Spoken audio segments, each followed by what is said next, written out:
Shalom semua. Masih hidup? Tertawa? Baik. Yang di rumah sedang ikuti, kita sedang dengan orang-orang hebat, anak-anak lucu-lucu di sini. Kok nggak percaya? Betul nggak? Karena sebagian besar orang pengennya di kota. Sebagian besar orang pengennya di kota. Tapi kita semuanya maunya di desa. Kan aneh bukan? Baik, kita mau belajar. Tema kita sekarang itu menarik sekali. Strategi dan bentuk kerjasama. Nah, Alkitab itu penuh dengan dua pelajaran ini. Mari kita buka yang pertama kitab Nehemia, pasal yang kedua. Pasal pertama kita nggak usah baca dari ayat 1 ya, karena itu berita yang pertama yang Tuhan beri kepada Nehemia lewat sepupunya dan saudaranya yang datang dari Yerusalem. Masih ingat ya? Pesan dimulai karena visi. Katakan amin. Segala sesuatu yang dimulai dengan visi, apalagi yang dari Tuhan datangnya, pasti akan menghasilkan hal luar biasa. Ingat, secara garis besar di dunia ini selalu ada satu di antara dua hal, bahwa segala suatu pekerjaan itu tetap eksis. Satu, itu karena visi dari Tuhan. Dua, karena uang. Wow. Betul? Gereja yang uangnya banyak, walaupun tanpa Tuhan, tanpa Roh Kudus, tetap bisa berjalan. Catat itu baik-baik. Saya ulangi lagi, pekerjaan Tuhan, yayasan, gereja, apa saja bisa berjalan tanpa Roh Kudus dan tanpa Tuhan kalau ada orang kaya di tempat itu. Cuma satu yang bilang begitu. Serius. Nah, pekerjaan Tuhan seperti apa? Pekerjaan yang seperti itu walaupun untuk Tuhan dan selama Tuhan, tunggu aja orang kaya pergi atau masih di situ. Nah itu contoh. Tapi kalau visi datangnya dari Tuhan, nggak perlu ada uang. Amin. Nggak perlu ada uang. Yang penting ada orang yang menjalankan visi itu, maka visi itu akan tetap berjalan. Amin. Nah, Nehemia punya visi dari pasal 1. Dengar berita tentang Yerusalem yang hancur, masih ingat ya? Dia menangis dengan hancur hati, dia berdoa, dia berpuasa. Nggak tahu bagaimana caranya. Tiba-tiba Raja Artasasta digerakkan Tuhan. Kenapa mukamu muram? Nggak seperti biasa, kenapa mukamu muram seperti ini? Ingat ya kisah itu, Nehemia cerita. Lalu Raja menyuruh dia, kamu pulang ke negeri ini dengan surat, dengan banyak bekal, fasilitas yang luar biasa. Nah begitu dia tiba di Yerusalem, lihat pasal 2 mana? Ayat 1.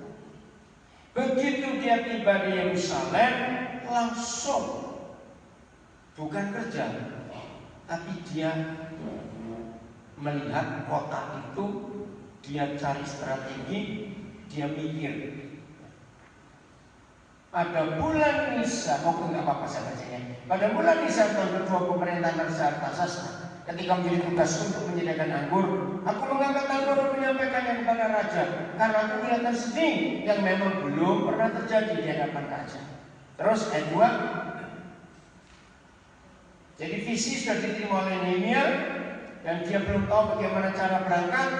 Bertanyalah raja kepadaku, mengapa mukamu muram? Walaupun engkau tidak sakit, engkau tentu sedih hati. Lalu aku menjadi sangat takut. Terus ayat 3. Semua kita bisa ada sampai hari ini itu karena visi Tuhan. Betul? Izinkan saya mengatakan kalimat ini dan saya berharap tidak ada yang tersinggung. Jangan ada yang tersinggung. Semua yang terlibat di dalam pelayanan desa terpadu, kalau konsentrasinya, fokusnya uang, pasti nggak betah. Saya berkata betul atau salah? Pasti tidak akan tahan. Maka itu kita harus tahu visi yang Tuhan berikan kepada kita. Jawabku kepada raja, hiduplah raja untuk selamanya. Bagaimana mukaku tidak akan murah kalau kota tempat pekuburan nenek moyangku telah menjadi reruntuhan dan pintu gerbangnya habis dimakan api. Pesat berdiri karena visi pedesaan. Anak-anak yang di desa-desa harus kita selamatkan. Amin. Bersyukur apa yang Pak Anis ini baru sampaikan tadi, itu mendorong kita makin kuat visi kita melihat anak-anak di desa-desa, bukan yang lain. Nah, Nehemia dengar ini dan hatinya tergerak. Sudah puasa ini di pasal 1 dia sudah puasa. Langsung ayat berapa yang dia sampai di Yerusalem? Berikut. Saya lupa ayat berapa. Dia sudah tiba di Yerusalem. Di pasal 2 atau pasal 3? Saya lupa. Coba tolong cari. Dia sudah sampai di Yerusalem. Ada perikop yang berikut setelah ini. Pasal 2 ayat 11. Oke, ayat 11. Apa judulnya di ayat 11? Nah, tekad. Ini luar biasa. Tekad. Waktu itu dia belum punya SDM, betul enggak? Baru satu-satunya tenaga yang ada adalah kuda yang dinaiki dia, itu keren sekali. Maka tibalah aku di Yerusalem. Sesudah 3 hari aku di sana. Perhatikan. Tidak dijelaskan 3 hari itu ngapain. Pasti dia nggak shopping dan kuliner, percaya. 3 hari itu dia mengelilingi Yerusalem sambil mendata. Apa yang perlu aku mulai? Ini keren sekali. April 90 tadi Pak Idarto Tanaya mengajak Pak Sumiran beberapa di antara kita. Tahun depan jadi 30 tahun ya. 90 ke 2020 ya 30 tahun pesat masuk Papua. Nah 5 tahun kemudian pesat masuk ke Nabire. Dari tahun depan kita buat acara besar di sana. 11 bulan pertama saya di Papua, saya tidak mengerjakan apa-apa, hanya cari data. Kenapa dikatakan ujung bumi? Nah dari April 90 maka dengan Pak Bambang Haryono atas persetujuan Pak Bambang Budianto, maka kami mendirikan SMA Kristen yang pertama di Wamena. Itu bulan Mei mulai bekerja. Maka itu 11 bulan pertama saya nggak ngapa-ngapain, saya cuma keliling Papua hanya mencari data. Kenapa disebut ujung bumi? Oh ya, yang mendengar di rumah suaranya jelas nggak? Nggak ada komentar? Bagus ya, baik saya lanjut. Nah 3 hari setelah 3 hari aku di sana. Saya percaya semua kita ketika kita diutus ke desa-desa yang pertama kita pelayanan, pasti kita pun cari strategi. Buat strategi cari data. Ayat 12. Bangunlah aku pada malam hari bersama-sama beberapa orang saja menyertai aku. Saudara perhatikan kata saja. Itu artinya banyak atau sedikit? Sedikit. Catat konsep Alkitab ini. Memulai visi jangan dengan orang banyak ribet. Betul tidak? Mulai dengan beberapa orang saja, jangan banyak-banyak. Berapapun yang Tuhan kirim kepada kita, itu dia. Istri saya itu doa ini, saya sampaikan, Tuhan, kami nggak akan buka lamaran, kami nggak akan cari orang, biar Tuhan yang kirim. Terus saya stop. Terus kalau gitu gimana kita dapat orang? Kan aneh bukan kekoyo. Begini dia jawab, dan itu luar biasa. Maka itu semua kami yang terlibat di Nabire, itu bukan kami yang cari, tapi memang Tuhan yang kirim lewat berapa cara. Saya tanya, kenapa doamu begitu? Kalau kita cari orang, berarti mereka nanti nuntut kita untuk macam-macamnya. Betul juga. Kalau Tuhan yang kirim, pasti tidak salah. Karena kalau ada orang disuruh milih, mau ke Amerika atau Papua, yang milih Amerika semua. Ke Papua enggak. Dan betul, sampai hari ini tolong kami, karena Tuhan yang kirim. Dan betul mereka yang bukan dari Tuhan gak betah, cuma berapa lama mereka balik lagi. Dan gak apa-apa, karena memang Tuhan yang pilih. Itu doa istri saya yang luar biasa. Oke? Aku tidak beritahukan kepada siapapun rencana yang akan kulakukan untuk Yerusalem. Yang apa? Diberikan Tuhanku dalam hatiku, simpan ini. Saya ulangi lagi, pekerjaan Tuhan akan berhasil sampai selama-lamanya. Walaupun kita suatu hari akan meninggalkan dunia ini, kalau pekerjaan itu datangnya dari Tuhan yang ditaruh di hati kita, kita akan tetap. Bukan karena fasilitas saja. Betul tidak? Ini hebat sekali. Juga tidak ada lain binatang kepadaku kecuali yang kutunggangi. Sampai hari ini saya belum menemukan jawaban. Saya bertanya, apa maksud Nebi menyebutan budaya ini? Pasti ada sesuatu kan? Oke, saya tetap tunggu. Mungkin di antara saudara ada yang pernah dapat wahyu ini, beritahukan saya. Saya mau kenapa? Kalau ini gak penting, gak boleh disebut dalam Alkitab. Kalian, ini luar biasa. Terus ayat 13. Demikian pada malam hari aku keluar melalui pintu gerbang lebak ke jurusan mata air ular naga dan pintu gerbang sampah. Aku menyelidiki. Strategi akan tepat. Satu, kalau kita terima visi dari Tuhan dan ditaruh di hati kita, ada tim yang kecil, lalu menyelidiki, inspeksi, mencari data, apa-apa yang Tuhan ingin dia kerjakan bersama kita, menyelidiki. Aku menyelidiki dengan seksama, nggak asal-asal, seksama, teliti, serius. Ini luar biasa. Kemarin tanggal hari Jumat itu tanggal berapa ya? Kemarin Jumat 21. Saya ada di Mobi Waren, yang tepatnya Pak Poni di Sarang Pelayanan, untuk mensyukuri 21 tahun pelayanan pendidikan pesat di Manokwari.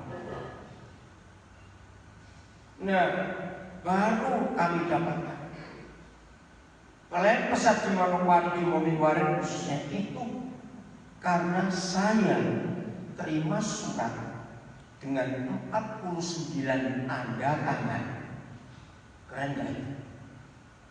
Nah, surat itu dipegang, saya serahkan kepada Pak Gideon Suprapto dengan Ibu Bulan. Surat yang isinya sangat mengharukan. Dari sekian kepala desa, sekian tokoh agama, masyarakat, kepala suku, minta supaya di suku So, di Mobi Waren ada SMP. SMP itu alasannya karena sejak ada manusia, itu isi suratnya, sejak ada manusia di tempat ini belum ada satupun yang sarjana. Itu membuka hati kami. Akhirnya kami terus bagi dia. Nah, puji Tuhan, surat itu sempat hilang. Akhirnya yang menemukan bongkar-bongkar saudara Hiro, ingat ya Hiro ya? Siapa istrinya namanya? Dia angkatan berapa itu? Dia Tomohon. Saya nggak tahu. Lopain ya. Wah, saya senang sekali ketemu surat itu. Saya langsung bacakan di depan tokoh-tokoh yang ada, yang sebagian besar sudah meninggal. Nah, tahun 2008 mereka paksa untuk kita buka SMA. Gurunya nggak ada. Pokoknya paksa. SMA berdiri. Kepala sekolahnya umur 24 tahun. Hari pertama pembukaan SMA yang pertama di suku itu tahun 2008. Saya nangis waktu masuk kelas. Bapak-bapak sudah ompong, jenggotan, keren pakai seragam putih, abu-abu, pakai dasi lagi. Saya keluar, saya nangis, saudara. Terus saya lihat, coba saya ingin tahu ini kelahiran tahun berapa ini orang-orang ini.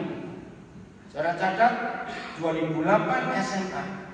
Data yang paling muda lahir tahun 1969. Wow. Bayangkan. Akhirnya setelah saya dapat itu, saya bilang kepada kepala sekolahnya, kamu panggil apa nanti ke mereka? Akhirnya saya nggak panggil anak-anak, saya panggil bapak-bapak sudah begitu. Saya masuk lagi, saya cuma tanya, maafkan, saya tanya, kenapa bapak-bapak ingin sekolah? Satu berdiri, sudah 25 tahun saya tunggu SMA di desa. Wih, saudara. Masalah waktu ujian nanti, komputer nggak bisa terima datanya karena tahunnya. Wah, itu sempat ribut. Waktu itu masih Kabupaten Manokwari, sekarang Sambas Selatan. Gimana ini nggak bisa diinput kan tahunnya itu? Ini sama bagaimana?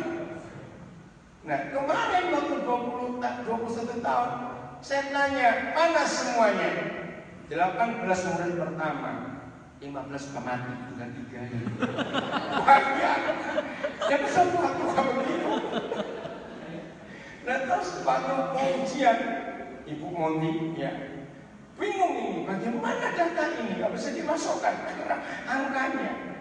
Ya udah manual aja. Lalu kepala dinas pesan, tahun depan gak boleh terima lagi umur segini. Ya udah, pokoknya ada yang tua kok pernah sekolah apa SMA di tempat. Nah, saudara, ini contoh yang ada betapa luar biasanya kerinduan orang-orang itu, ya, dengan seksama menyelidiki dan seksama tembok-tembok Yerusalem yang telah terbongkar dan pintu-pintu gerbangnya yang habis dimakan api.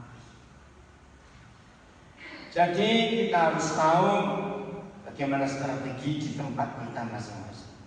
Maafkan saya, kalau saya ngomong ini. Seandainya ada di antara kita yang pelayan terbentur dalam nama Yesus, jangan berkata, oh mungkin bukan ini kehendak Tuhan. Awas ngomong ini. Setuju nggak saya ngomong ini? Itu sangat salah. Mungkin kita nggak betul ngatur strategi sehingga benturan itu terjadi. Kita nggak boleh nyerah. Kalau kita ingat Yusuf, visinya jelas, dia akan jadi orang penting di Mesir, betul? Dan dia nggak pernah minta visi itu, Tuhan yang memberikan lewat mimpi. Tapi lihat proses Tuhan, nggak naik dulu, tapi turun dulu, turun ke sumur. Keluar sedikit jadi budak, enak sebentar masuk penjara lagi malah. Itu gak turunnya berapa banyak, tapi justru dari tempat yang terendah itu Yusuf tinggal satu langkah ke istana Firaun. Itu luar biasa.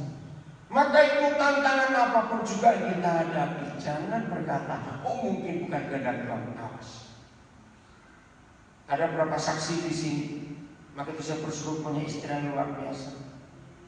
Saya hitung awal-awal kami melayani di Nabiri, 9 kali kami pernah diusir oleh masyarakat. Mereka mengusir dengan alasan yang tepat dan benar.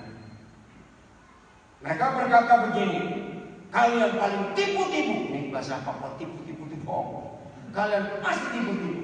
Seperti yang lain-lain, foto anak-anak kami, kalian jual ke luar negeri, dapat uang, anak kami tadi bangun. Kami nggak bisa bantah karena belum ada hasilnya. Pernah satu hari, saya nggak tahu di Yoga ada nggak. Kami lagi doa malam, itu di rumah kami yang pertama kami. Ada ya? Ada pemuda ada nggak itu adik pondok? Belum datang, saudara. Lagi doa, dan kebetulan rumah itu rendah, jadi dari jalan kami nggak ada pagar, terus halaman masuk rumah itu rendah sekali. Lagi doa. Tiba-tiba motor gede masuk, saudara, masuk ke dalam rumah. Dia turun bawa parang, dia pukulkan ke dinding. Pergi kamu semua, kamu pembohong, kamu bunyi. Itu nggak tahu perempuan-perempuan lari ke belakang sana. Saya dengan Pak Edo menghadap. Memang sengaja begitu cara Bapak dimabukkan dulu baru berani. Mabuk. Dan seperti itu keadaan. Dan banyak asrama Pradipalang, anak-anak diancam mau dibakar. Ya memang nggak ada bukti, belum ada bukti. Tapi luar biasa. Tuhan hebat. Saya sampai tanya istri saya, jadi gimana? Kamu mau terus takut atau gimana? Enggak. Hebat sekali. Maka itu ayo di dalam semua tantangan yang ada, kita tetap kuat bersama dengan Tuhan. Karena visi yang ada. Jelas ya? Ini konsep yang penting. Kita belajar dari Paulus. Strategi surga dengan strategi Yerusalem beda. Kisah Rasul 16. Kisah 16 mulai ayat yang keempat. Strategi dulu kita pelajari. Kisah Rasul 16 mulai ayat yang keempat. Dalam perjalanan keliling dari kota ke kota, Paulus dan Silas menyampaikan keputusan-keputusan yang diambil para rasul dan para penatua di Yerusalem dengan pesan supaya jemaat-jemaat menurutinya. Nah, sebagai pengkhotbah, kalau khotbah model Paulus seperti ini, maka seorang pengkhotbah nggak perlu banyak pergumulan untuk mempersiapkan khotbah. Betul tidak? Sebab yang dikhotbahkan Paulus dan Silas adalah semua pesan para penatua di Yerusalem. Ngerti nggak maksud saya ini? Loh, saya tanya ngerti gitu. Jadi nggak bisa jawab kalau ngerti begitu jawab saja. Jadi Paulus nggak perlu bergumul. Petrus, Yakobus, Andreas pesan apa? Paulus lakukan. Dan hasilnya nggak main-main. Ayat 5. Hasilnya luar biasa. Demikianlah jemaat-jemaat diapakan? Diteguhkan dalam iman dan makin lama makin tambah besar jumlahnya. Enak pelayanan model begini, nggak perlu bergumul, tinggal ngomong aja apa Yerusalem suruh. Tapi surga punya strategi yang Yerusalem nggak pernah tahu. Ayat 6. Mereka melintasi tanah Frigia dan tanah Galatia. Ini masuk wilayah Asia. Karena baca Roh Kudus ngapain?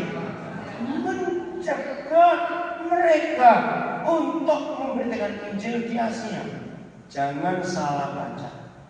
Roh Kudus tidak mencegah kita untuk menginjil, tapi kita harus ikut strategi surga. Strategi Yerusalem hanya Asia. Saudara tolong catat. Kalau saudara melihat fakta dunia, gereja Eropa adalah gereja yang paling hebat memberitakan Injil ke seluruh dunia. Betul? Itu sejarah. Kalau nggak ada gereja Eropa, Injil nggak akan sampai kemana-mana. Nah, Eropa terima Injil itu gara-gara ayat 6 Kisah Rasul 16. Sudah waktunya Eropa diinjil. Kenapa Tuhan pakai Paulus? Karena dia orang warga negara Roma. Orang zaman ini yang punya warga negara Roma itu bisa keliling dunia karena dunia dikuasai Roma. Ini luar biasa Tuhan pakai.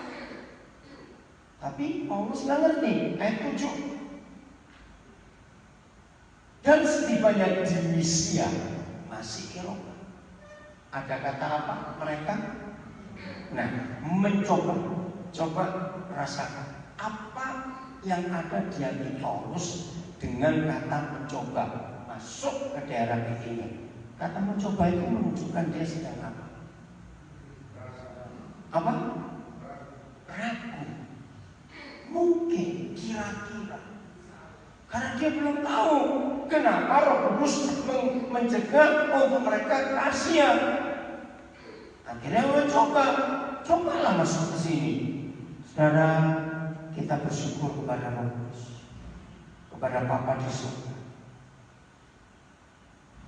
Ketika pertama kali saya dengan tim yang ada waktu itu membuat sekolah SMA di Wamena, maksud kita itu bagus. Waktu itu Wamena pedalaman yang ada pesawat rutin, pedalaman yang belum ada. Pak Bambang Pujianto juga mikir, ya kalau SMA kita bangun, maka cuma perlu 3 tahun. Lulus perlu 4 tahun. Sarjana kita dapat. Ternyata salah strategi. Enggak sanggup. Asumira tahun berapa ya masuk Wamena? 92. Berarti masih masuk. Saya ingat salah satu guru matematika kami, Pak Yono. Di mana desanya Pak Yono? Ada yang mana? Itu dari IKIP Negeri Surabaya, bukan dari pesantren. Dia bilang, saya mau balik ke Jawa. Loh kenapa? Nggak sanggup kami lagi. Karena waktu itu saya sampai panggil seorang ahli dari IKIP Negeri Surabaya. Saya bayar tiketnya. Dia cuma perlu waktu 2 minggu. Saya bilang, tolong teliti ini masyarakat ini kenapa? Susah sekali diajar matematika. Susah sekali. Karena ahli ini memberikan jawaban yang menakutkan. Kita ini perlu 2 ahli lagi. Satu ahli genetika. Hah? Ahli genetika? Untuk apa? Dia bilang, saya seorang pendidik yang sudah berpengalaman, tapi belum pernah menemukan sebuah bangsa yang di benaknya tidak ada bilangan pecahan. Sampai hari ini di Papua, bukan cuma di pedalaman, di kota, di supermarket, di toko, nggak ada harga yang 2.150, 3.300 ribu, nggak ada, semuanya bulat. Mau 5.000 atau 10.000, jangan dipecah, nggak bisa sampai hari ini sudah. Nah ini nggak bisa tahu berapa ini. Betapa susahnya. Kami pertama kali buka TK di pedalaman sudah apa? Ngomong aja nggak, berapa ini? Saya bingung. 5.000. Kalau 10.000, 15.000. Lo serius ini pedalaman apa? Balik mau belanja. Ibu juga yang berintis saya juga di sana. Pak Syam lama juga pedalaman. Jadi kalau hari ini kita ke pasar, ke mereka nggak ada pecahan, semuanya bulat. Maka itu ahli ini bilang kita harus perlu ahli genetika untuk ngecek ini bagaimana. Yang kedua perlu psikolog. Nah kalau psikolog saya masih gampang carinya. Ini genetika bagaimana? Nah akhirnya Pak Yono itu meyakinkan saya, gini aja ya, besok ikut saya ke kelas. Istri saya ikut juga. Mau ngeliat bagaimana. Pagi-pagi Pak Yono nyiapkan pisang. Kamu ini mau ngajar atau mau makan? Loh ini metode saya ngajar. Oh iya, sudah pokoknya lihat aja nanti ya kami ikut. Dia bawa pisang 5. Dia panggil salah satu murid. Kami duduk di paling belakang. Pak Yono tanya, ini pisang 5. Untuk bisa jadi rata bagi 2, bapak dengan kamu, baginya bagaimana? Kan ganjil bukan? Jawabannya, apa? Ini pisang rata apa masak? Saya masih mikir, kenapa dia tanya begini? Serius? Aduh kalau ingat itu, kita boleh tertawa, tapi saya menangis waktu dengar jawabannya. Lalu Pak Yono tanya, maksudmu kalau mantap bapak-bapak semua, kalau masak isi saya bayangkan sudah. Begitu Pak Yono sudah sanggup untuk dan banyak cerita-ceritanya. Akhirnya kami cari kehendak strategi bagaimana yaitu muncul hikmat dari Roh Kudus. Pakai pola Abraham, pakai pola Yesus. Apa itu? Abraham cabut mereka dari akarnya. Wih, saya bisa cabut bagaimana? Dan pola Yesus, guru tinggal bersama murid, murid tinggal bersama guru di asrama. Dan mulai dari aman anak-anak. Itu dia. Saya ingat waktu itu dihitung 18 tahun kamu baru bisa melihat hasil. Karena dari SD, TK, SD, SMP, SMA lulus 4 tahun lagi kuliah. Jadi merubah satu generasi dengan pola yang Alkitab ajar. Setibanya mereka di Misia, mereka mencoba masuk ke daerah Bitinia. Ini luar biasa. Tetapi ayat siapa? Roh Yesus tidak mengizinkan mereka. Ini unik. Tadi Roh Kudus. Nah, di antara saya pernah diskusi beberapa teolog membahas masalah Roh Kudus dan Roh Yesus. Wah, secara teologi jawabannya memusingkan. Saya cuma jawab begini-gini loh masalahnya. Paulus dengan Roh Kudus itu dianggap teman. Nah, Roh Kudus lapor ke Yesus, dia tidak nurut dengan aku. Lalu Yesus datang sendiri. Terus Paulus berkata, maaf Tuhan, maaf. Ketika kebenaran ini, maka itu dia mikir. Hati Paulus tetap untuk Misia, untuk Asia. Karena saudara-saudaranya orang-orang Yahudi hidup di Asia. Tapi surga punya strategi baru yang harus tahu. Lanjut ayat 8. Setelah melintasi Misia, masih ngotot. Karena nggak tahu. Paulus nggak tanya. Kalau ini nggak boleh, itu nggak boleh, itu nggak boleh, itu nggak boleh, kemana? Dia nggak tanya. Tapi tetap memberitakan Injil. Setelah melintasi Misia, mereka sampai di Troas. Nama-nama ini masih ada sampai hari ini di peta dunia. Lanjut ayat 9. Pada malam harinya, ini saya senang sekali. Semua kita yang pelayanan bukan karena duit. Tolong perhatikan, semua kita yang melayani bukan karena uang. Pasti pernah mengalami malam di hidup kita. Malam tidak harus setelah jam 6 sore. Tengah hari bolong bisa jadi malam dalam hidup kita ketika kita nggak bisa apa-apa. Itu bisa karena kita sakit parah, nggak bisa bangun, nggak bisa apa-apa. Ketika kita nggak punya duit, ketika semua pintu tertutup. Catat peristiwa ini. Ketika saudara dan saya diizinkan mengalami malam, syukuri itu baik. Ada dua hal alasan baik. Satu, Tuhan izinkan kita istirahat. Betul? Dalam kondisi malam ini, dalam nama Yesus, jangan coba-coba cari pertolongan manusia. Jangan menolong Tuhan. Maka itu saya berkata, pelayanan yang bukan karena visi, tapi karena uang, gak akan pernah ngalami malam. Karena uang ada terus. Tertutup di sini, lagi uang buka di sini, gak ada masalah. Ini bedanya. Maka itu kenapa hanya Tuhan Yesus yang pernah berkata, hanya ada dua Tuhan di dunia ini, betul? Dia dan uang. Selesai. Maka itu hati-hati dengan fasilitas uang. Hati-hati. Siapa pernah nyanyi lagu satu-satunya yang ku ada? Siapa saja? Jangan nyanyi lagu itu kalau duitmu lebih banyak. Lo kok gak amin? Lo betul tidak? Lagu itu paling indah ketika gak punya duit. Maka itu uang itu harus hati-hati dalam hidup. Maka itu yang baik buat kita, sering-sering gak punya uang. Cuma satu yang gak punya. Lo serius? Gak punya uang itu bahagia. Gak punya uang itu indah. Karena kita bergantung pada Tuhan. Sungguh ini hebat sekali. Pada malam hari tampaklah oleh Paulus suatu penglihatan. Saya tanya, dia tidur atau tidak? Jawab, Paulus tidur atau tidak? Salah. Kalau tidur, firman-Nya berkata, pada malam harinya bermimpilah Paulus. Nah, pembacanya nggak mikir.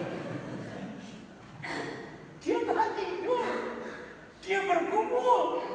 Ini mau kemana? Ke situ, ke sini, ke sono, nggak boleh. Dia bergumul.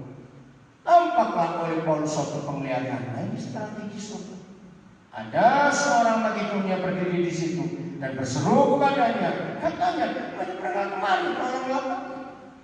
Tidak ada ayat di Perjanjian Baru yang begitu hebat dan dipakai untuk semua misi kecuali ayat ini.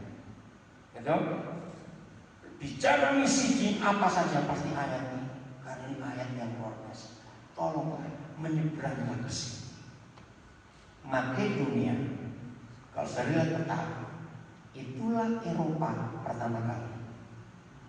Makedonia. Dan namanya masih sama Makedonia sampai hari ini juga. Terus ayat 1.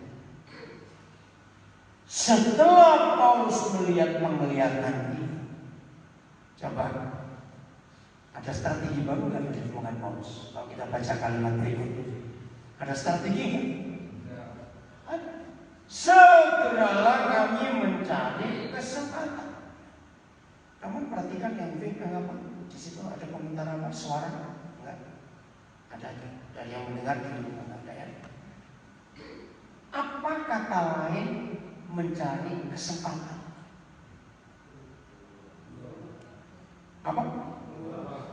Peluang. Tapi yang penting bukan soal peluang. Masih ada keraguan-keraguan nggak dalam diri Paulus yang jelaskan kalimat ini? Masih ada keraguan-keraguan tidak? Masih. Dia masih belum yakin. Maka itu cari kesempatan untuk berangkat ke Makedonia.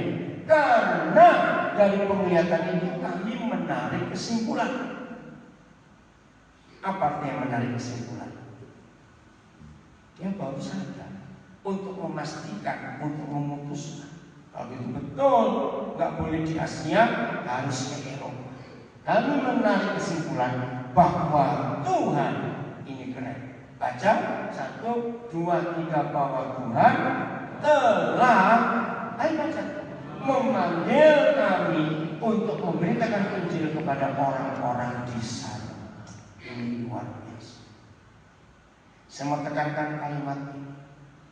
Sebagai manusia kita boleh buat strategi. Tuhan menghargai. Tapi saya pesan, jangan sering-sering begitu. Kita berstrategi, terus kita ajukan ke surga supaya Tuhan tanda tangan. Enak saja. Semua strategi harus datang dari hati Tuhan. Baru kita buat rencana. Katakan amin. Jangan dibalik. Orang yang bekerja di pekerjaan Tuhan dengan adanya duit, gak perlu strategi Tuhan, dia bisa bersendiri. Betul tidak? Maka hati-hati dengan Tuhan. Sejak awal pesat berdiri, saya sudah bicara ini kepada banyak orang begini. Yang bisa bertahan di dalam pelayanan besar adalah orang yang gak doyan duit dagang. Enggak amin. Yang doyan duit gak akan betah di sini. Lu jawab ya atau tidak? Loh, kok jawabnya susah banget? Betul atau tidak? Enggak benar. Maaf. Maka itu kemana Tuhan panggil kita? Jangan cari fasilitas dulu. Bayangkan 93 kami masuk Nabiri. Baru 2001. Tuhan berkati kami rumah yang sekarang kami tinggal. Jadi selama itu kami suami istri kalau ke Nabiri numpang pindah mana rumah yang kosong ada kamar. Maka itu saya bersyukur punya istri yang gak pernah minta. Jadi kalau kamu mau datang kami telepon, mana kamar yang kosong? Bayang 2001 baru. Waktu itu kami gak ada di tempat, kami ada di Tual. Tiba-tiba ada orang Bugis yang nawari rumahnya, yang sekarang kami tinggal di namanya Bethlehem. Nah, orang Bugis ini mau ke haji. Dia dapat mimpi, dia cari modal. Nah, salah satu rumahnya mau dijual. Mimpinya unik. Ini cerita dia sendiri kepada anggota tim. Kalau kamu ingin jadi haji yang mabrur, jual rumahmu ke pendeta. Itu mimpinya. Enggak luar biasa. Enggak tahu bagaimana ceritanya. Cari pendetanya, ya dan lain-lain. Pas ini enggak ada. Nah, tim yang di sana didatangi, terus mereka ngeliat. Nah, waktu mereka ngeliat rumah itu langsung merasa, wah, ini pasti Cilus sedang di rumah ini. Ya udah, kami nggak ada, mereka memutuskan, kami cicil, dan pertolongan Tuhan bisa lunas. Lalu kami pindah ke rumah itu. Sampai hari ini kami tinggal di sini. Saudara, inilah cara Tuhan. Jadi strategi kita apa yang kita harus lakukan? Jelas ya? Saya beri pertanyaan. Paulus bisa menolak nggak pimpinan Tuhan Yesus untuk ke Eropa? Bisa nolak nggak? Coba jawab. Sangat bisa. Pertanyaan penting. Kalau Paulus nolak dan dia tetap Injil di Asia, dia tetap berhasil atau tidak? Enggak usah ragu-ragu jawab, ini penting. Dia tetap berhasil atau tidak? Loh, yang lain jawab. Kalau Paulus menolak strategi surga untuk dia ke Eropa dan dia tetap ngotot menginjil Asia, dia berhasil atau tidak? Berhasil. Jiwa-jiwa tetap diselamatkan. Tapi ini masalahnya. Satu, Injil akan terlambat masuk Eropa. Dua, tahun 72 Yeremianin itu memberi saya buku ilustrasi. Saya masih ingat salah satu ilustrasi itu nancap di hidup saya. Ada seorang janda kaya, punya pembantu yang sudah tua, lama kerja dengan dia. Pembantu ini dipercaya habis oleh majikannya. Semua urusan di rumah pembantu dia manggil mbok. Makanan semua, keuangan semua, mbok ini pegang. Satu hari bos ini dapat resep baru dari temannya. Wah, dia pikir saya mau coba masak sendiri. Maka sebelum dia balik ke kantor, dia bilang kepada si mbok, tolong belikan daging sapi, potongi segini-segini, masukkan kulkas, nanti aku pulang kerja, aku mau masak. Mbok nurut. Tapi pas dia motong daging, dia mikir yang bagus menurut dia. Aduh, nyonyaku ini sudah sampai kerja, nanti pulang mesti masak lagi, aku kasihan dia. Maka Simbok putar otak, dia coba mengingat semua masakan yang pernah dia masak untuk bos. Dia mau cari sebuah masakan yang belum pernah dia masak. Maka dengan hikmat dan kepandaiannya, Simbok mulai otak-atik bumbu apa, masakan apa yang paling enak. Dia cerita, Simbok berhasil masak yang paling enak.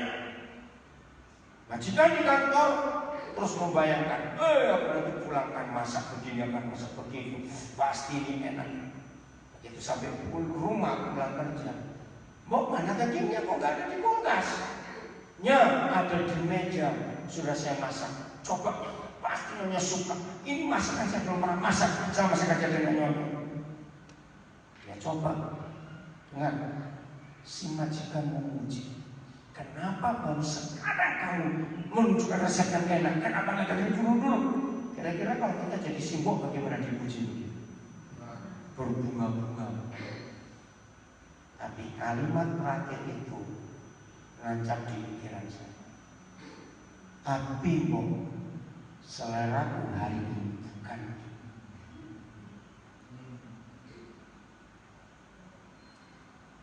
Sehebat apapun hasil pelayanan yang kita buat, kalau itu bukan seleranya Tuhan, ngerti nggak ilustrasi? Dengan uang yang ada, nggak usah tanya Tuhan, kerja sendiri bisa. Siapa kata betul apa salah? Hanya hati-hati dengan uang banyak. Kenapa Tuhan Yesus yang pernah berkata, siapa yang lebih gampang masuk surga? Siapa yang lebih gampang masuk neraka? Orang kaya. Karena uangnya itu tadi. Bahaya sekali. Jadi Paulus tetap berhasil menginjil di Asia, tapi bukan itu strategi surga. Bukan itu seleranya Tuhan. Betul. Untuk Paulus. Jelas ini strategi dalam pelayanan. Bagian kedua yang terakhir, kerjasama. Networking kita bagaimana? Kita buka Markus pasal 2. Tadi Pak Al sudah bicara tentang 1 Korintus 12 anggota tubuh, betul. Markus pasal 2 mulai ayat 1. Dengan cepat kita akan baca. Markus 2 ayat 1. Kemudian sesudah lewat beberapa hari, waktu Yesus datang lagi ke Kapernaum, tersiarlah kabar bahwa ia ada di rumah. Nah ini keren.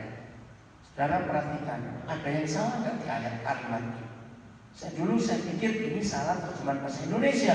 Saya lihat bahasa Jawa, saya lihat bahasa Inggris, bahasa yang lain. Enggak, Yesus ada di rumah. Apa yang aneh di hati saya?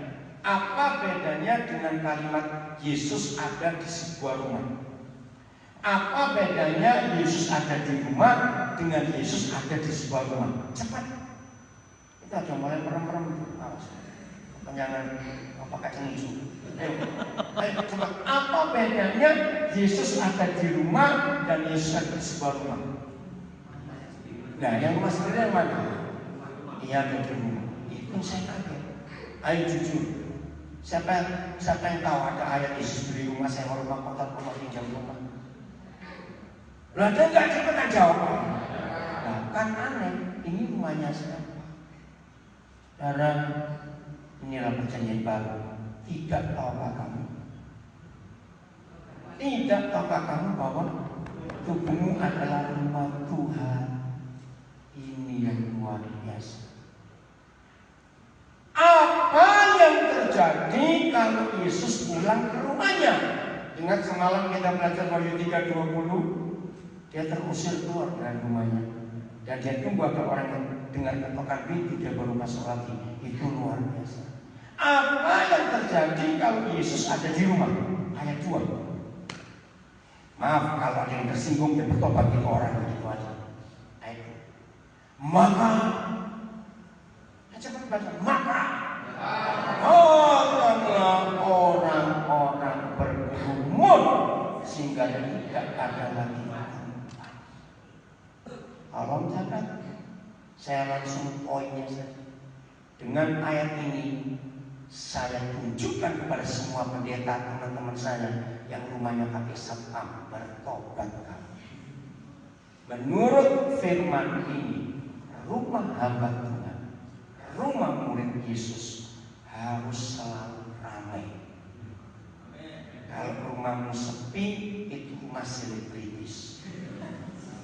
Apalagi ada berapa keluarga yang saya tahu, kalau mau buat ibadah, mau terima tamu, selalu ada tulisan jangan bawa anak, awas. Serius. Jadi kalau rumah pendeta pakai satpam itu nggak benar. Dosanya 4 kali lipat pendeta. Dosa 1 kali aja masuk neraka, 4 kali itu di neraka 9 kali. Kenapa pendeta yang rumah pakai satpam berdosa 4 kali lipat? 1, dia menghina malaikat.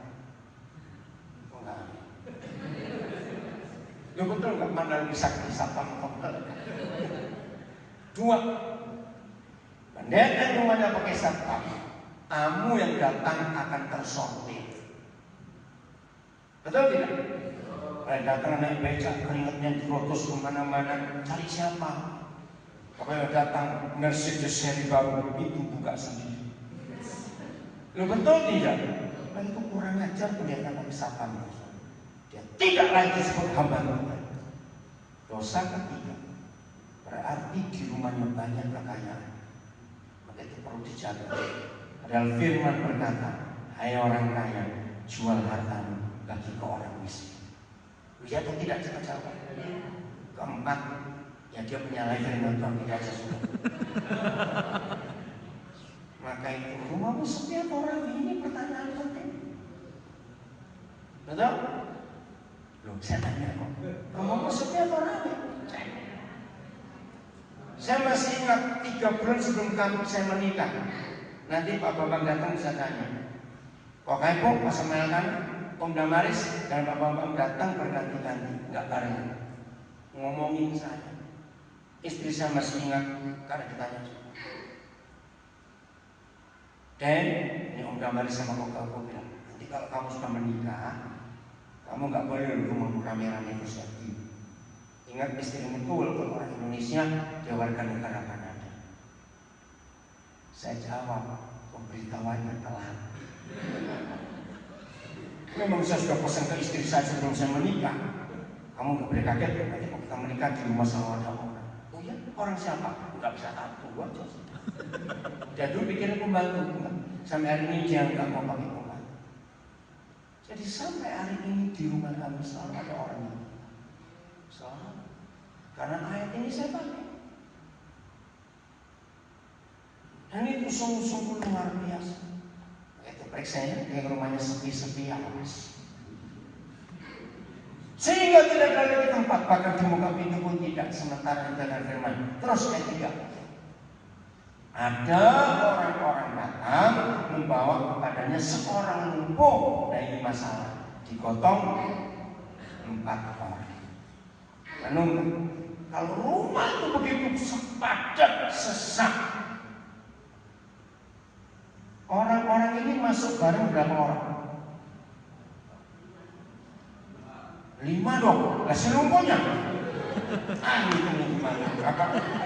5. Dan 5 bukan berdiri debat-debatan begini, bawa tempat tidur. Ayo kira-kira kalau kita sudah di dalam rumah diterombol segitu banyak orang, marah? Sekarang inilah kerjasama. Dan kira-kira bisa nggak terjadi salah satu dari 4 orang itu ngomong, sudahlah kita tahu diri, kita datangnya telat, sudah ada orang-orang itu, besok-besok kan masih ada Tuhan Yesus. Bisa nggak salah satu ngomong seperti itu? Ya, pokoknya bisa saja alasannya nggak bisa bawa kepada Yesus, nggak mungkin. Inilah hasil kerjasama yang luar biasa. Mengapa 4 orang ini tetap ngotot? Saudara kita ini harus dibawa kepada Yesus hari ini, nggak bisa besok. Karena mereka kerjasama. Bentuk networking kita, perhatikan ini. Bentuk networking kerjasama kita harus selalu dalam tanda kutip ada si lumpuh di depan kita. Ngerti nggak kalimatnya? Kerjasama kita baik alumni besar maupun yang masih di dalam masa sekolah ataupun yang tidak, bentuk kerjasama kita harus selalu ada sasaran seorang atau lebih. Bukan sasarannya uang, fasilitas, jangan, dalam nama Yesus. Harus ada orang. Kenapa saudara masih berjuang di desa-desa sampai hari ini? Karena saudara melihat orang desa itu perlu dihargai, perlu ditolong, betul? Ini tujuan. Selama kita fokus kepada sebuah sasaran yang datangnya dari hati Tuhan, maka kerjasama akan terjadi terus. Kalau kerjasama karena benda, karena fasilitas, catat, ujungnya pasti pertengkaran. Karena masing-masing kan rebutan dengan itu. Wajar bukan? Loh, wajar kan tidak? Wajar karena sesuatu maka dicatat. Gereja yang ada duitnya pasti aman, nggak akan ada perpecahan. Tapi gereja yang duitnya banyak pasti. Nanti di waktu Matius saksi itu, saya tahu ketika dolar lain ceritanya. Ini yang kita harus tahu. Apa yang membuat kita tetap sinergi, tetap bersatu, tetap networking? Karena ada si lumpuh di depan kita. Ini terus bawa kepada Tuhan. Setelah mereka kompak, masalah tetap belum selesai. Bagaimana cara bawa? Kita nggak tahu Markus menulis rumah yang dipakai di mana Yesus ada itu berapa besar, kita nggak tahu. Tapi yang rumah pasti tahu. Nah, Alkitab mencatat berapa ya yang ditulis, maka mereka menurunkan orang lumpuh tepat di depan Yesus. Itu berapa coba cari. Nah itu artinya mereka buat strategi. Coba bayangkan, kalau mereka tidak mempelajari daerah rumah, mereka nggak buat strategi, bisa nggak buka atap dapur? Aduh keliru. Terus buka atap kamar, aduh keliru lagi, lama-lama kita buka semua atap kamar lagi. Iya atau tidak ilustrasinya? Mengapa ayat berapa? Ini dia. Tetapi mereka tidak dapat membawanya kepada Yesus karena orang banyak itu. Lalu mereka membuka atap yang di atasnya. Luar biasa. Sudah terbuka, mereka menemukan tilam tempat orang berterbangan. Strategi. Di dalam kekompakan, di dalam kerjasama, di dalam keseharian ada strategi dan itu mujizat.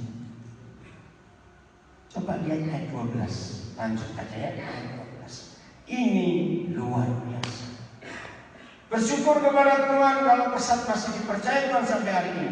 Dan dunia Indonesia mengakui bahwa belum ada pelayanan dalam gereja atau yayasan-yayasan Kristen yang seperti pesat selalu mengutamakan anak-anak di desa-desa. Bersyukur kepada Tuhan.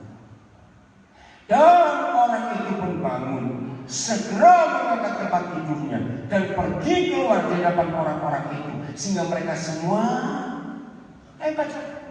semua takjub lalu memuliakan Tuhan. Nah, kalimat ini yang kita akan tunggu di tahun-tahun berikut dari hari ini. Baca sama-sama yang kencang suaranya. 1, 2, Rama coba cerita ayatnya supaya di rumah bisa ikut.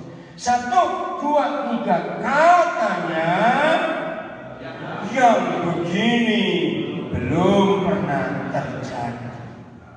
Dahsyat gak kalimat? Maaf, hampir tidak ada orang-orang berkata kalimat ini untuk gereja. Kenapa? Kalau sampai masyarakat bisa berkata yang begini belum pernah kita lihat, berarti memang belum pernah terjadi. Maaf, saya harus berkata terus terang. Mengapa kepada gereja-gereja orang nggak bisa berkata ini? Karena di gereja-gereja sama semua, nggak ada yang baru. Atau tapi yang Tuhan percayakan kepada kita ini luar biasa.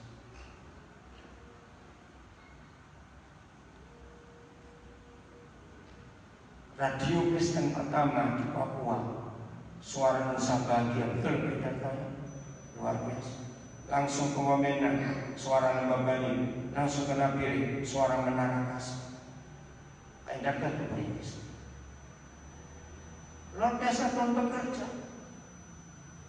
Itu ayo pulang dari sini, jangan lupa kita kerja sama. Amin. Amin. Saling berbagi. Habis itu. And dulu nggak yang Instagram belum ya. Lanjut ayat terakhir. Hakim-Hakim 5 ayat 20. Habis itu. Hakim-Hakim 5 ayat 20. Ini bentuk kerjasama yang luar biasa kita. Inilah salah satu bait dari nyanyian Deborah di dalam kemenangannya atas Sisera. Dari langit, ngapain? Berperang. Siapa? Bintang-bintang. Ini membuat tentang keturunan Abraham seperti bintang di langit. Berarti bintang-bintang itu kita juga tidak? Ya. Dari langit berperang bintang-bintang. Dari peredaran apa bahasa sains? Bahasa ilmu pengetahuan peredaran kita orbit. Sekarang dari langit berperang bintang-bintang, dari peredarannya kita sedang memerangi musuh-musuh kemiskinan, musuh-musuh kebodohan di Indonesia untuk desa-desa. Amin. Nah ini sebenarnya ada banyak musuh di desa-desa yang kita perlu bebaskan mereka dari tangan musuh. Yes. Masalah ada triliun-triliun bintang di luar sana, betul? Tapi mereka nggak pernah tabrakan, nggak ada lalu lintasnya padahal. Kenapa? Karena masing-masing bintang tahu peredarannya.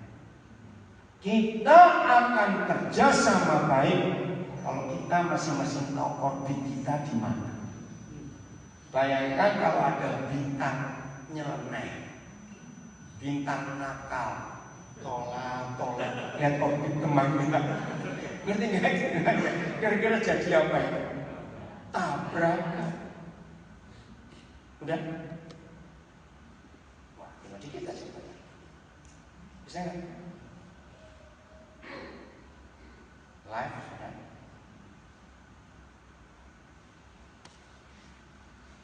Jadi bintang-bintang itu harus tahu orbitnya. Harus ada di situ dalam panggilan. Awas, musuh utama kerjasama atau networking adalah iri hati. Catat. Betul tidak? Musuh utama networking adalah iri hati.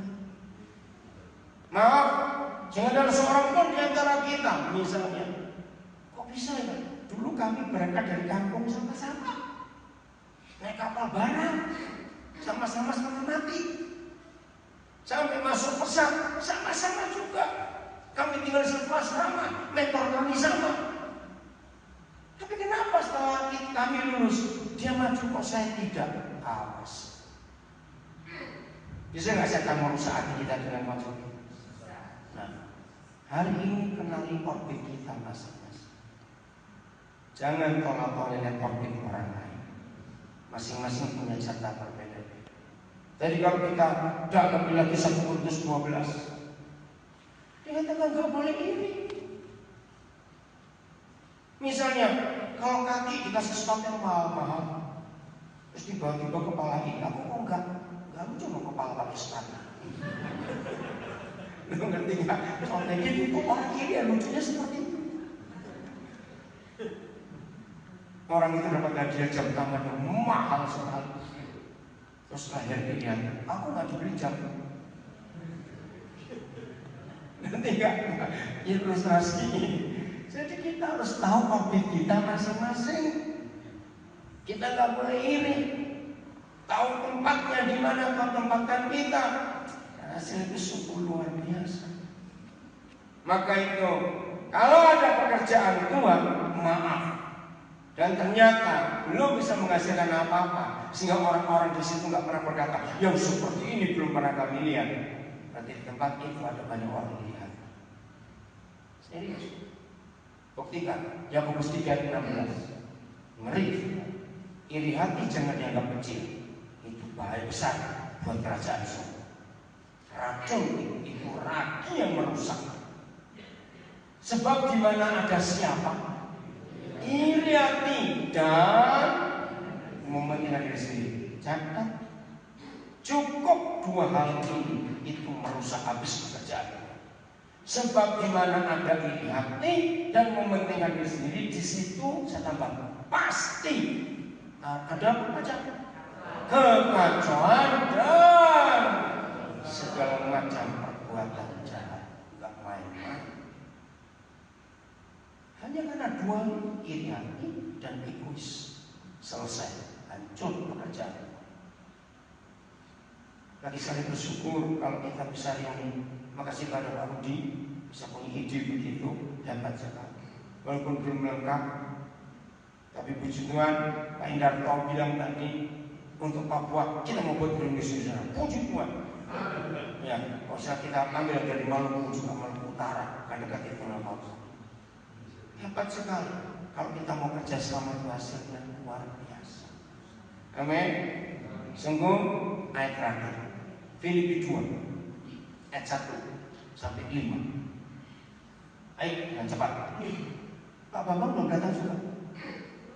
Belum, katanya jam berapa? Jam berapa ya? Jadi inilah alur, inilah rel, inilah jalan, inilah cara untuk kita networking kerjasama. Jadi karena dalam Kristus ada apa? Nasihat. Apa lawan katanya nasihat? Bukan, gosip. Itu musuh lawan katanya. Betul? Gosip itu merusak. Katakan amin.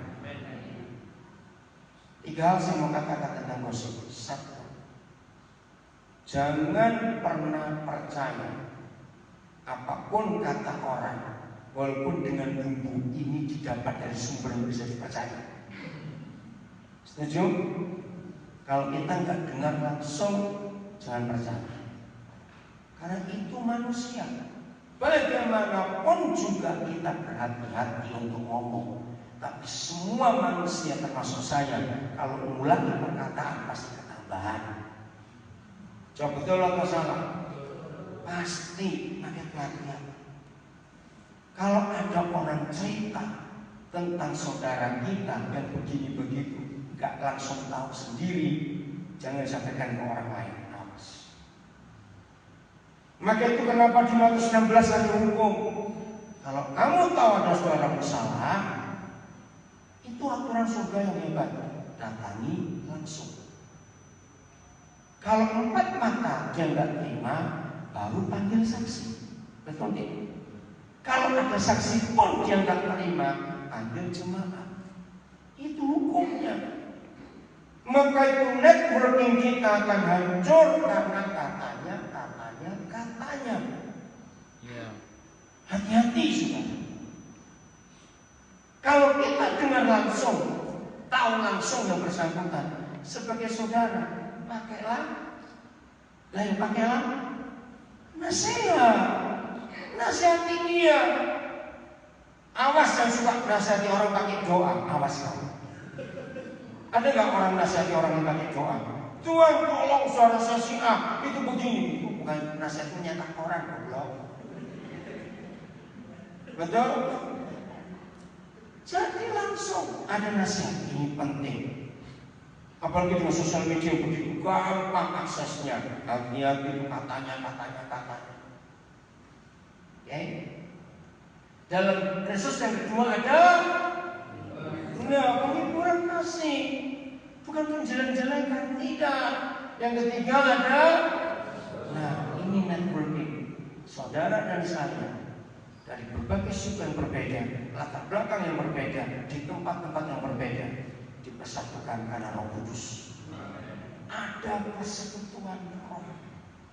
Yang berikut ada kasih mesra luar biasa.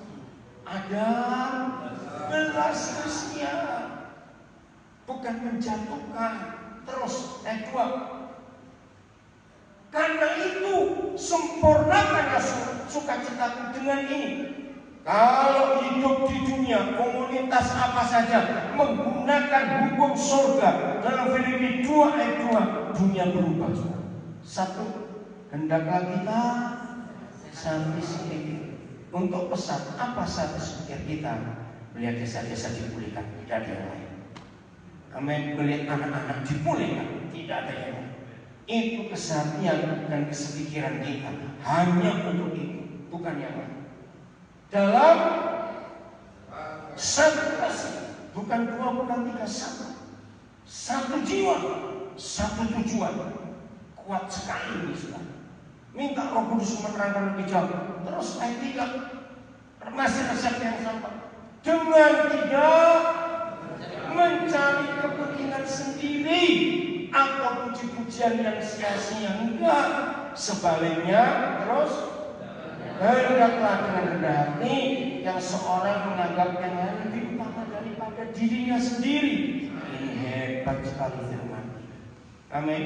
Sudah percaya nggak kalau hukum ini dipakai oleh semua komunitas di dunia? Nggak ada perang, nggak ada pertengkaran, nggak ada orang lihat, enggak. Karena masing-masing punya tugas yang berbeda-beda. Ayat 4. Dan janganlah bagaimana? Tiap orang hanya sibuk memperhatikan kepentingannya sendiri, tapi kita harus mengingat kepentingan orang lain juga. Lagi sekali egois itu dari setan. Egois tidak mau berbagi itu dari Iblis. Catat itu. Inilah hukum, inilah alur, inilah rel, inilah aturan kita. Networking kita kerjasama. Selalu menyadari aku gak bisa kalau gak ada kamu. Amin. Nah, kunci semuanya di ayat 5. Ayat 5. Hendaklah kamu dalam hidupmu bersama. Kuncinya adalah hidup bersama. Artinya hidup bagaimana? Hidup bareng-bareng. Kami di Nabire selalu saya tekankan, kalau kita satu rumah besar ada berapa orang, dapurnya satu, itu keuntungannya 3. Satu, kita akrab, kita bisa mencobai masakan-masakan yang lain. Kedua, hemat karena sama-sama. Betul? Dan ketiga, keakraban jadi terjalin. Dan itu sungguh-sungguh menyenangkan. Bersama, ini kuncinya. Hendaklah saudara dan saya dalam hidup kita bersama, dalam komunitas besar secara khusus. Tapi kalau kita kembali masing-masing ke tempat-tempat pelayanan kita punya komunitas juga di daerah-daerah itu bersama. Cuma dua yang Tuhan minta, menaruh pikiran dan perasaan yang terdapat juga dalam Kristus Yesus. Apa kata lain menaruh? Meletakkan.